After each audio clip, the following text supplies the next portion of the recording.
कुंभ राशि वाले व्यक्तियों के लिए पिछले दिनों एक खुशखबरी आई थी कि गुरु आपके पंचम भाव में आकर आपको धन दे रहा था, मालामाल कर रहा था।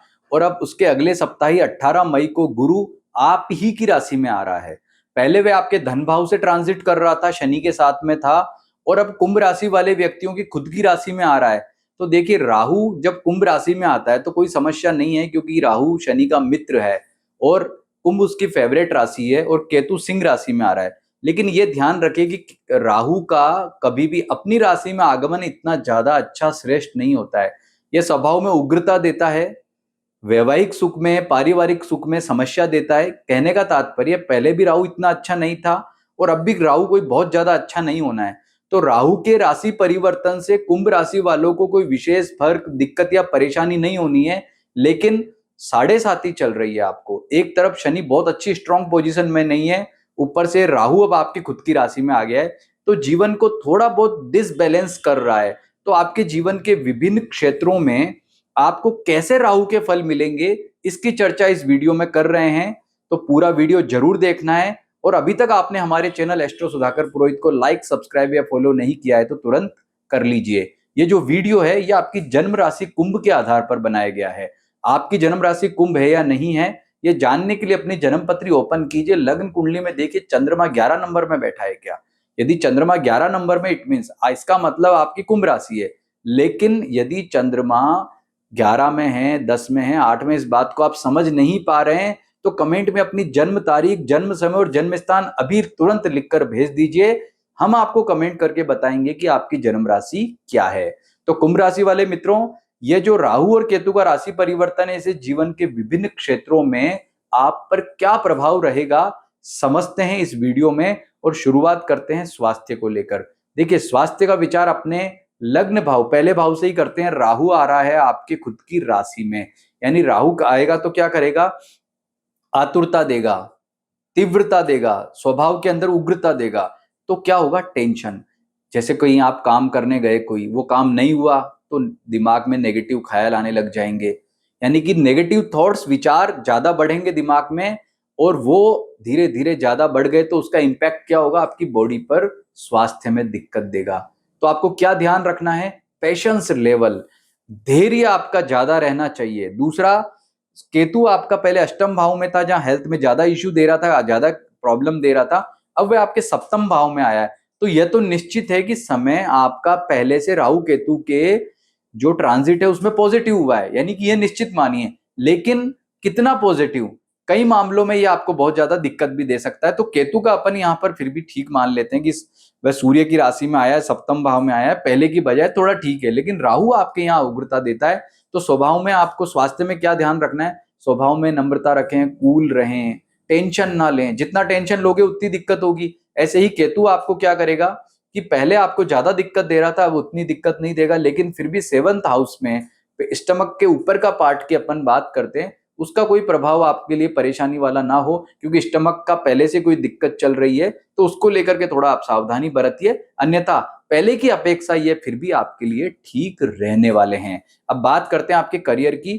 तो करियर के मामले में राहु या केतु का कोई इतना बड़ा प्रभाव नहीं है, खासकर नौकरी पेशा वालों के लिए तो नहीं कह सकते, क्योंकि गुरु आपके यहाँ पर पंचम भाव में ट्रांजिट कर रहा है। और गुरु पंचम भाव से भाग्य भाव को, राहु को भी देख रहा है। राहु आपकी खुद की राशि में और गुरु द्वारा दृष्ट है।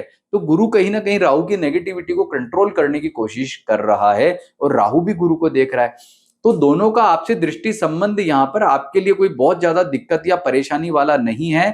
तो नौकरी पैसा वालों के लिए स्थिति बेहतर है, आर्थिक उन्नति के योग बनेंगे। आप जो भी नौकरी में आगे उन्नति करना चाहते हैं उसके लिए नए रास्ते खुलेंगे। कहने का मतलब कि आपका जो स्वभाव है उसमें परिश्रम कैसे किया जाता है, कितना करना चाहिए, कब करना चाहिए, यह आपको समझा देगा राहु। यानी राहु का ट्रांजिट आपके लिए, नौकरी पैसा वालों के लिए ठीक है, अच्छा है।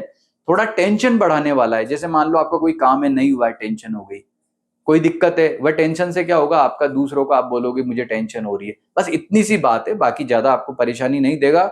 लेकिन व्यापारियों के लिए ये थोड़ा चिंता वाला विषय है। चिंता वाला विषय ये है कि अगर आप साझेदारी में व्यापार करते हैं तो कहीं ना कहीं अपने साझेदारों से छोटी मोटी मामलों पर मनमुटाव रहना, दिक्कत रहना, ऐसे इश्यू क्रिएट कर सकता है। क्योंकि आपके स्वभाव में जो है शंकालु प्रवृत्ति को ये राहु बढ़ाने वाला है। तो तो आपको क्या है, धैर्य रखना है, विश्वास करना है।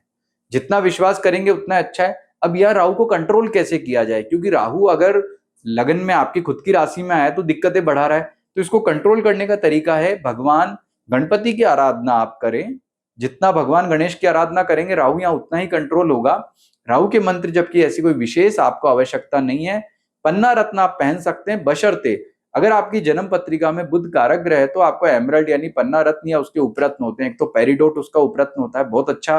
पेरिडोट तो इतना शुभ रत्न माना जाता है कि कई बार तो पन्ना से भी बेटर रिजल्ट उसके दिखते हैं। और सबसे बड़ी बात कि पेरिडोट सस्ता भी आता है। पन्ना तो बहुत कॉस्टली होता है, लेकिन पेरिडोट तो काफी सस्ता रत्न है जो आपको बहुत अच्छे रिजल्ट देता है। और उससे भी सस्ता रत्न पहनना चाहते हो तो ग्रीन ऑनेक्स या मरगज आप बुध के लिए पहन सकते हो।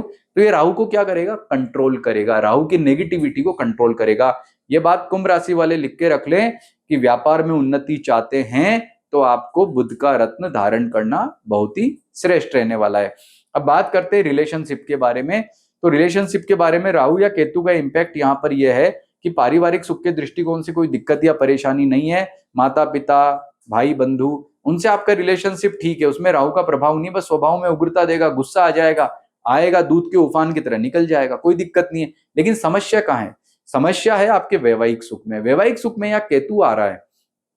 केतु आपके सप्तम भाव में आएगा तो क्या करेगा, कहीं ना कहीं जीवन साथी से मनमुटाव ला सकता है, ये ध्यान रखिए।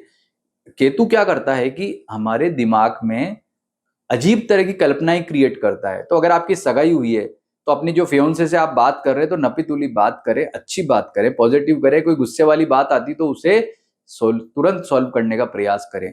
गुस्सा जो है ना बढ़ना नहीं चाहिए, गलत फहमियां बढ़नी नहीं चाहिए। जितना बढ़ेगा केतु उतना ही प्रॉब्लम क्रिएट करेगा। जीवन साथी के स्वास्थ्य को लेकर दिक्कत दे सकता है। यदि आप लिव इन में रहते हैं यानी कि आपकी शादी नहीं हुई है लेकिन आप लव में हैं, प्यार में हैं, आपका जो पार्टनर है उसके साथ थोड़े रिलेशनशिप को केतु प्रभावित करेगा। तो इसे कंट्रोल करने के लिए क्या करना है, वही भगवान गणपति का पूजन।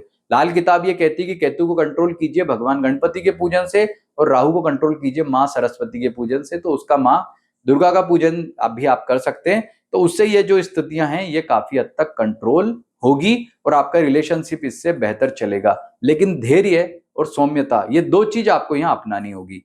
बात करते हैं अब फाइनेंस यानी आर्थिक मामलों में। तो देखिए आर्थिक मामला का तो गुरु ने 4 चांद लगाया हुआ है। गुरु आपको काफी शानदार फाइनेंस वाले जो है वो रिजल्ट दे रहा है, लेकिन यहाँ पर राहु गुरु को देख रहा है। तो गुरु जहां अच्छा रिजल्ट देने जा रहा है, राहु कहीं ना कहीं बीच में थोड़ी बहुत दिक्कत या परेशानियां देगा। जब भी आप महसूस करें कि अभी भी फाइनेंस में दिक्कत है तो इसके 2 कारण हो सकते हैं। एक कारण तो यह है कि राहु समस्या दे रहा है तो तुरंत उपाय कर ले, जो अभी आपको मैंने बताया था। यदि फिर भी आपको यह लगता है कि थोड़ा रिजल्ट निकल के नहीं आ रहा है मेरा, तो आप हमें कॉल कीजिए, अपना अष्टक वर्ग चेक कराइए कि अष्टक वर्ग में जो गुरु का अष्टक वर्ग है उसमें गुरु आपका मिथुन राशि में कितनी रेखाओं पर बैठा हुआ है। गुरु अगर कम रेखाओं पर बैठा है तो इसका मतलब रिजल्ट आपका बेहतर नहीं आ पा रहा है। ये थोड़ी टेक्निकल भाषा है, टेक्निकल लैंग्वेज है, अष्टक वर्ग को आप नहीं समझ पाएंगे। इसके लिए आप हमें कॉल करके समझ सकते हैं कि गुरु आपको यहाँ रिजल्ट क्यों नहीं दे रहा है। इसके 2 कारण है, राहु भी हो सकता है, दूसरा गुरु आपका कम रेखाओं पे बैठा है। तो ये ऐसी स्थिति में कैसे इस पर जो है वो अपने को कंट्रोल किया जाए और क्या उपाय करके इसकी श्रेष्ठता लाई जाए, यह आप हमसे परामर्श के द्वारा जान सकते हैं। तो कुल मिलाकर कहने की बात यह है कि फाइनेंस के मामले में राहु आपको थोड़ा परेशान कर सकता है, उपाय के द्वारा इस समस्या का समाधान करें। अब बात करते हैं विद्यार्थियों के लिए। विद्यार्थियों के लिए राहु कोई बहुत ज्यादा दिक्कत या परेशानी नहीं दे रहा है। जैसा समय आपका पहले चल रहा था, आपकी स्टडी जैसी पहले चल रही थी वैसे चलती रहेगी, एकाग्रता आपकी बनी रहेगी, कॉन्फिडेंस आपका बना रहेगा, जीवन में नए मित्र आएंगे, एग्जाम्स में आपका परफॉर्मेंस अच्छा रहना है। बस एक बात है कि जल्दबाजी से बचे और आपको कोई भी समस्या होती है, दिक्कत होती है तो भगवान गणपति की आराधना आप करें तो विद्यार्थियों को निश्चित ही बहुत श्रेष्ठ और अच्छे फलों की प्राप्ति होगी और एग्जाम्स में आपका जो परफॉर्मेंस है वो काफी सुपर रहेगा, अच्छा रहेगा और कोई दिक्कत या परेशानी आपको नहीं आने वाली है। भाग्य की बात करें तो राहु आपके भाग्य को कहीं बाधित करने वाला नहीं है। अगर वो भाग्य शुक्र के साथ आ भी जाता है, गुरु के साथ युति करता है, बुध के साथ युति करता है, शनि से वो अभी अभी जो है युति करके आया है, तो ये सारी स्थितियों में भाग्य को वो कमजोर नहीं कर रहा है। भाग्य के मामले में राहु आपके लिए अच्छा कह सकते हैं। अब रेमेडी की बात करें तो रेमेडी आपको अलग अलग जो है क्षेत्र के हिसाब से यहाँ बता दिए, फिर भी रिपीट करूं तो भगवान गणपति की आराधना करना, बुध का रत्न पन्ना या शनि का रत्न नीलम आप पहन सकते हैं, बशर्ते आपकी जन्म पत्रिका में वो कारक हो। विशेष तौर पर आप पन्ना रत्न या उसका उपरत्न पेरिडोट या ग्रीन ओनेक्स पहनेंगे तो उससे आपका राहु का ये जो नेगेटिविटी है ये काफी हद तक जो है कंट्रोल रहने वाली है। तो इन रेमेडी को आप करेंगे तो ये राहु केतु बहुत अच्छा फल देना है, चूंकि गुरु आपको श्रेष्ठ फल दे रहा है। सबसे बड़ी बात क्या है, जो शनि आपका 7.5 में है वो भी अब गुरु ने इस राशि में प्रवेश करने के बाद यानी मिथुन राशि में आने के बाद जो शनि की 7.5 है उसका जो नेगेटिव पावर है उसको भी कम कर दिया है। तो ये कॉम्बिनेशंस जो है आपकी राशि के लिए अच्छे बन रहे हैं, उसे और बेहतर करिए, अपने जीवन को संवारिए, तो निश्चित ही आपका आने वाला समय बहुत ही श्रेष्ठ होगा। नमस्कार।